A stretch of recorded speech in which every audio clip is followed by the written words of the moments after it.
G'day guys, welcome to Rumble's Fish Room. So we've hit a big goal, 4,000 watch hours and 600 subs. So we only need 398 subs as we stand to get monetized. I'm really excited for this. It's always been a goal of mine in the back of my head since I started the channel was to get monetized. So we just need the subs. If you could hit the sub button if you're not subbed, even if you could share it, that would be absolutely amazing. Then if you guys can think of a way to help me get those subs, drop a comment. The only thing I will say, I'm not doing subs for subs. I don't want to cheat getting subs. I want to do it like organically. Alright, enjoy the video.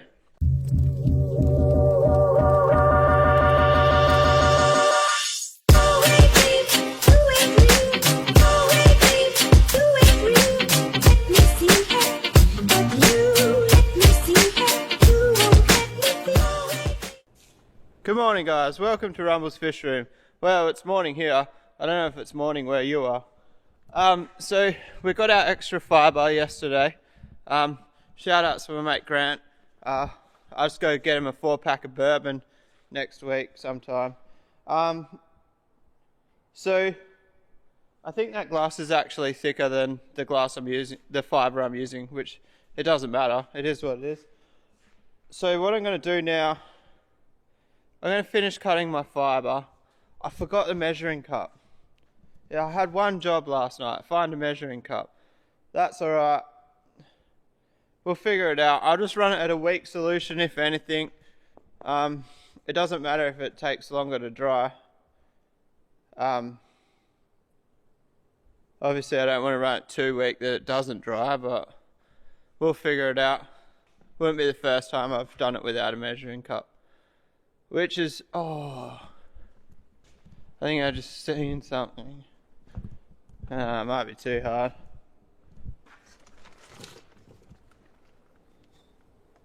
We've got a measuring cup here, but we needed like a little 50ml cup. Look, there's an old catalyst bottle. Anyway, we're just gonna wing it. All those people that do fiberglassing are cringing in their seats.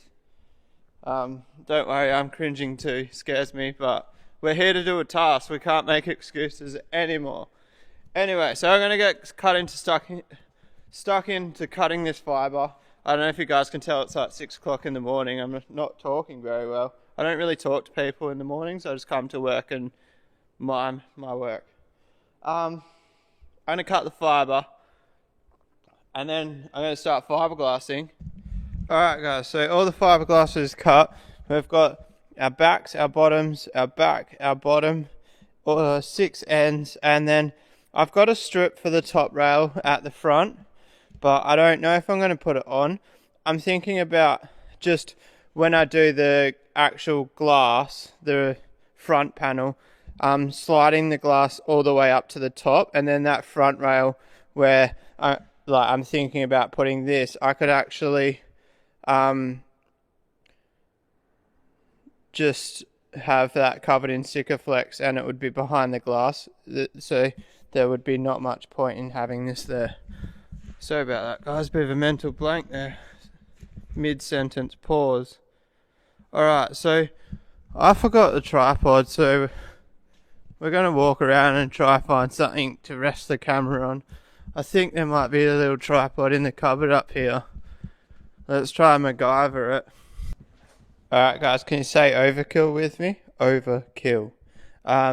This is like a laser tripod. It weighs like 5 kilos. It's got some weight behind it. Looks like it's from the 1970s. I've never actually seen this come out of the cupboard since I've worked here, so that's how long it's been in the cupboard for. And there's a weird fitting on here. I think that goes into like the big laser, and we don't have a big laser, we have a little camera. So I'm thinking about just sticky taping my little light here. I'll show you. Take the camera off. This little light's got the quick release. I might just tape that on there, and that way I can still quick release the camera on and off. So let's do that, I reckon. And it's not sitting straight, it's sitting sideways. And it might need to extend this leg a bit. Or maybe if we go that way. I don't know. Anyway, I'm procrastinating, guys. I really don't want to do this. I've got to turn the compressor on because these need to be blown out. Can you guys actually see how much shit's inside them? Probably not. Alright, I'll be back. Alright guys, we did it. You're on the tripod. And look, we can shake it all around and you don't fall off. Alright, so we've got our really expensive stirring machine out. I think I'm definitely a novice at this, but from my painting experience, stirring is rule number 1. Alright, so I'm going to voice over half of this video, guys. Obviously with the respirator on, I can't talk in the video, and I want to inform you guys on what I'm doing. So I'm pouring 2 kilos of resin in. 2 kilos is my limit, personal limit. I used to do 1 kilo, and then I've worked my way up to 2 kilos. I would never go more than 2 kilos, I don't think, just because of how fast it sets and all that sort of thing. So then I'm pouring the hardener in. This is possibly the worst way I could do it. I'm using the weight of the scales, which you're not meant to use for the catalyst. You're actually meant to weigh it. So I don't suggest doing this at home. I was running it at a weak mix just to be safe, especially because it's quite warm. It's the middle of summer.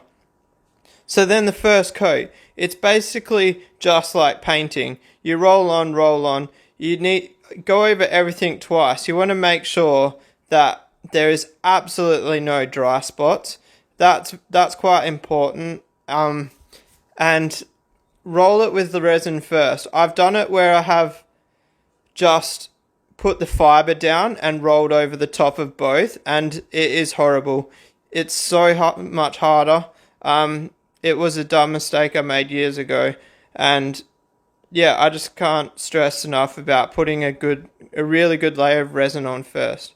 And also, just quickly, when it comes to the resin, buy more than you need. Never buy what you think is the exact amount of the resin you need, because if you start running short of resin when you're fiberglassing, and then you try to start thinning it out and using less to try and get the fiber down, it starts going crappy. You want to keep the fiberglass as wet as you possibly, well, not as wet as you possibly can, but you want to keep it wetter than if you're trying to savor the resin. So you always want lots of resin. Never skimp out on the resin. That's my personal opinion. Alright guys, first layer is down. How was the voiceover? Drop a comment. Did I do okay? Alright, I'm going to have a bit of a break for a bit because I'm already shattered. I got fiberglass on my phone accidentally, which I was fully trying to avoid, and it was all because of something as simple as trying to skip a track. Alright guys, so I cut my lids, which is a bit of a sidetrack, but that's alright. I wanted to let the resin go off a bit. I wanted it to be tacky and not wet when I put this on. Now the glass is all cut there. One difficult thing is the bottom glass, the bottom fiber is one piece. Now that makes it difficult because if you look at the bottom, it's actually 9 foot by 2.5 foot, and I've got these tanks on their side, so I was a little bit worried about the fiber falling down as I was trying to glue it on, but I didn't have any issue at all, to be honest. It stuck there quite well. When I did my koi pond, I actually had one side peel down as I was fiberglassing, so I literally had to throw like about 2 square meters of fiberglass in the bin. So that has stuck in my head, and it makes me paranoid when doing anything else. So basically what had happened in the koi pond is the top was like leaning back, and it was enough weight to pull the sheet off when the sheet was wet.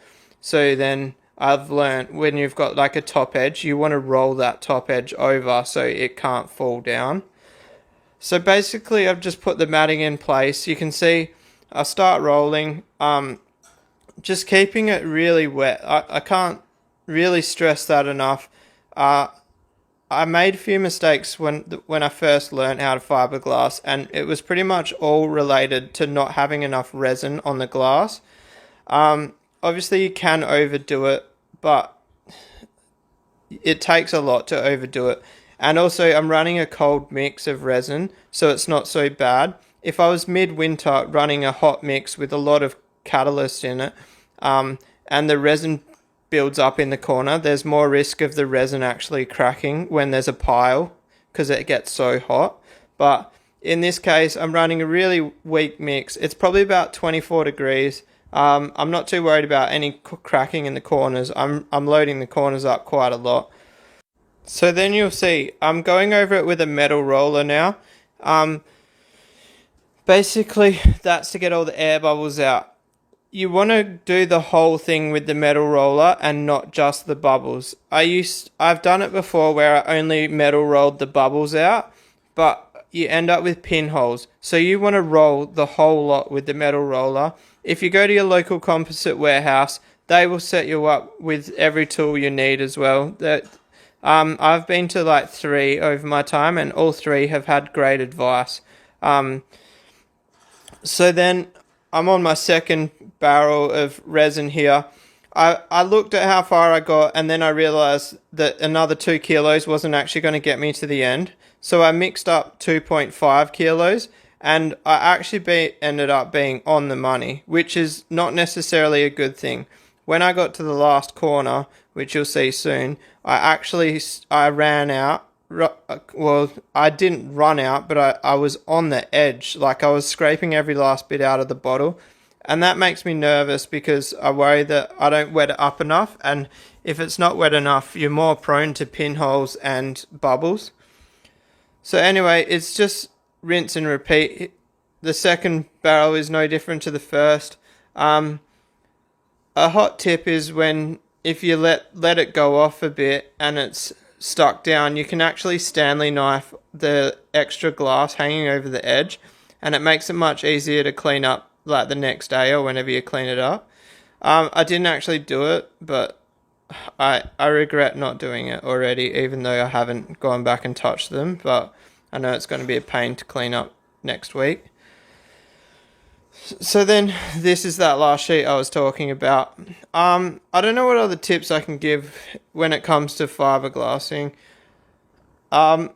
It's basically, there's hundreds of YouTube videos on it that go into depth. I don't think I can really go into depth more than I have without any more knowledge. Like, I'm definitely not knowledgeable on fiberglass, but I've done it enough to carry my own weight, if you know what I mean.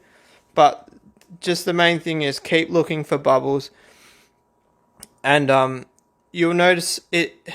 If it started to go off and you're going over it with the metal roller, you'll notice you're creating bubbles. I generally just start moving the roller faster and like quick back and forth movements to get the bubbles out. But it does get frustrating. You've got to stay calm because as you're rolling, you sometimes you start making more bubbles, and you've got to actually just keep persisting at it. And like I generally work from like left to right because the bubbles seem to pop up on the left for some reason. And with a bit of persistence, the bubbles do disappear. It can get really frustrating, but you can see this video is actually on hyperlapse. This is 10 times speed, I think. So it took me over an hour or about an hour to do this tank. It is hard work, guys. If you have done fiberglassing, you'll understand why I put it off for so long. Alright guys, that's one down. Hopefully I explained it pretty well in the voiceover. Future me, past me doesn't know what future me said. So, the only thing left to do is the inside of that top rail, which I'm still on the fence about doing. If I am going to do it, I'll be doing that top rail on Monday, so I can actually flip them over. That took a while. I hate fiberglassing. Alright guys, so I already filmed an outro, but then I thought to myself, how rude of me. Let's delete that outro and we'll finish this video properly. So we're here on a journey. I'm taking you guys to the end. I was going to end the video after I finished the first one, but we're going to end the video when I leave here. So, tank number 2 is done. We did it, guys. I don't swear on my channel often, but thank fuck that is done. I absolutely hate fiberglassing. Now we just have to gel coat them. That's not a huge deal. It still sucks, but at least the fiberglassing is done. 1, 2, 3, tanks done. I'm out of here. I'm going to somewhere and I'm going to buy me a few kilos of beef ribs so I can put them on my smoker tomorrow. If you like this video, give it a thumbs up. Please, please give it a thumbs up. That was one of the hardest vlogs I've ever made. Well, actually probably is, because the last time I can remember working that hard on something was my koi pond, and you guys weren't there for that.